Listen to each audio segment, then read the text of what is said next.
when it comes to making a plea deal in the federal system, you're usually better off making a plea deal early.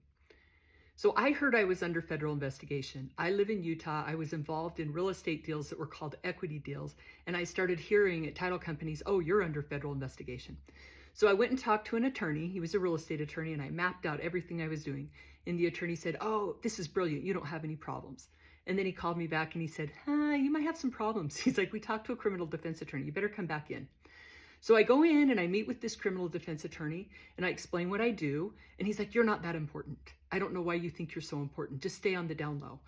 Well, turns out 6 months later, there's a grand jury investigation, which means that they're going to indict me.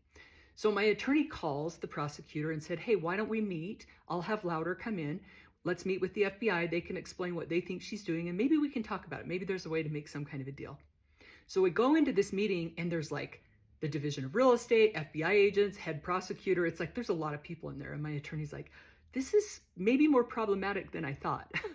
So we sit down to meet and the FBI is mad. They're like pounding the table and basically accuse me of like dropping the whole market. Like the whole market crashed because of me.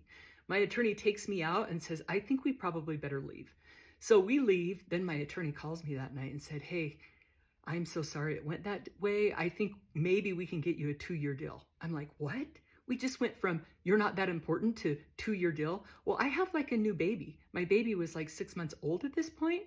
And so I said, look, we need to talk more about this, So we continue to talk. Eventually they indict me and I hear that I have a deal on the table of 4 to 6 years. Well, that's a lot of time, right? So I can't even imagine. I'm like, I've got a family. I can't go to prison for 4 years. Well, eventually the deal becomes 0 to 7 years. And that's what I pled guilty to. That was my range. And when I walked into the federal courthouse, the judge gave me the 84 months or 7 years. And that was definitely a shock for me. And I guess what I learned, and I ended up serving close to 5 years in prison, make the plea deal early. You'll probably get a better deal.